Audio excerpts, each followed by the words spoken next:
Okay, so today is July 7th, so we have like 44 days until we have to get the bus done. So for today's video, it's gonna be a little bit different. I was working at a client's house all day today, so I didn't have time to work on the bus, but I want to talk about something that I think is kind of valuable, and that is our solar rack. Not just our solar system, but our solar rack. Because with the solar rack, I think it's a little daunting, like trying to build your own rack. And I came up with a way that I've kind of seen, but I haven't really seen the way I've done it. So I came up with a way that's actually really simple, and I want to share it with you guys. Basically, I use these pieces of metal, 14 gauge 1x1 square tubing, and then a 14 gauge 1.5 by 1.5 angle iron. And you can build this whole rack without doing any kind of welding. All you need is a grinder, a drill, and some butyl tape. And I'm gonna show you exactly how I did it, kind of give you a walkthrough about that. So yeah, here we go.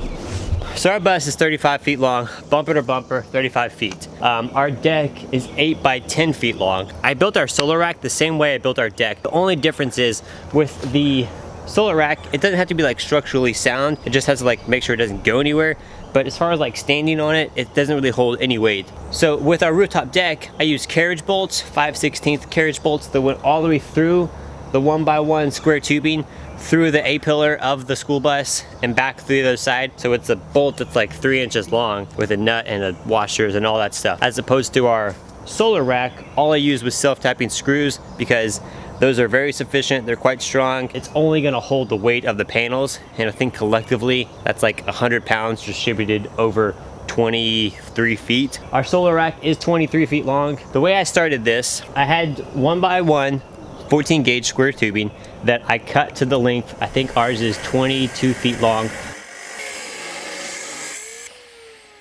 I wanted to make sure that the first bolt and the second bolt were a decent distance away from each other to give us a little bit more, like less chance of pivoting this way or this way. They're about 10 inches apart from each other. So I cut those to 24 inches. I wanted to make sure it was as low profile as possible to the actual roof of the bus, but I wanted to make sure that I had a decent distance between each bolt, so that for us that came out to like 22, 23 inches. We have a rain rail on our bus like most buses, so I had to cut out a groove for those.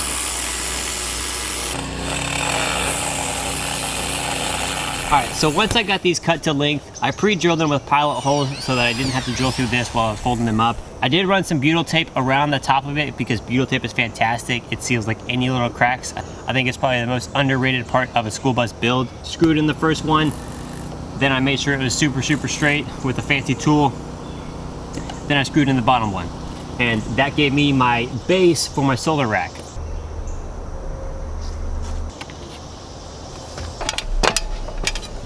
So once I got these in place, that was pretty much like the hardest part. All I had to do is grab my 20-foot long piece of angle iron and I just sat it on top. So I decided to weld this because I had a welder. It wasn't that much more work for me to weld it. So the actual rack itself, there's a bee. Our rack itself actually sits on top of these like pillars. Then I just tack welded around the edges of it. And then, let's see if I can do this without being dangerous. So now, our solar panels just sit within that angle iron groove, and that was really it. I ran a piece side by side across the front to kind of finish it off. But yeah, I mean, it wasn't really tricky. I finished this within a couple hours. I think the tricky part was trying to get a 20-foot long piece of angle iron home. It worked out great. So like I said at the beginning, you don't have to weld it. You can do this whole thing with just bolts. And the way you can do that is where I welded it, our system is like, this is our pillar, it sits on top. And then I just tack weld it around the edge. If you don't want to weld and you can't weld, then all you have to do is run on the side. And then you can just run a lag bolt, carriage bolt, all the way through it. You don't have to weld anything. You can do it all yourself. It's plenty strong, especially if you're just using for a solar rack. If you wanted to do a rooftop deck like what we did, instead of using self-tapping screws that only go like a little bit through, grab some lag bolts and go all the way through your A-pillars so you reach to the other side and you can bolt it down, secure it. It's a lot stronger. I mean, like, I have no concerns of this thing not holding the weight that I want it to. On the front rack, like I said, I did go every 2 windows for the pillars, 3 windows, on 3 windows for the pillars. On the back, I did it on every window pillar, just because, you know, structure, safety, why not? But this thing is completely solid. Like, I think so far I've had close to 700 pounds up here, and I've had no issues. So yeah, the solar rack Very sufficient for just doing solar panels, or maybe even like a little cargo rack for like kayaks or something. I probably wouldn't do it as a rooftop deck unless you use some long length carriage bolts. But aside from that, it's done everything we needed it to do. It was super simple, wasn't super expensive, and now we can hold 6 340 watt solar panels, which gives us 2040 watts of power, so we can run our air conditioning, our air fryer, our Instant Pots, microwave, refrigerator, all of those 110 appliances without having to worry about anything. I was pumped about it. This is what I use to secure the vertical 1x1 square tubing to the sides, you know, these thingies. Oh shoot. This is what I use to secure the pillars for the rooftop deck. They're 5/16 lag bolts, carriage bolts, 5/16 carriage bolts, super strong. If you guys have any questions, comment below, I'd love to help. It's kind of intimidating just because you're putting holes in the bus. Butyl tape has been my best friend when like securing holes in the bus just from leaks and stuff. It's like a gummy, tacky, gross kind of stuff to deal with, but it does fantastic.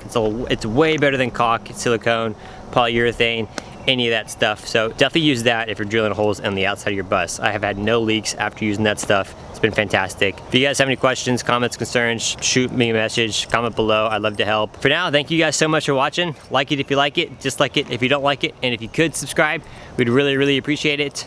It's happening bit by bit. So, I mean, just chilling on a school bus roof. Like, I never thought that would have been a thing for me, but here we are.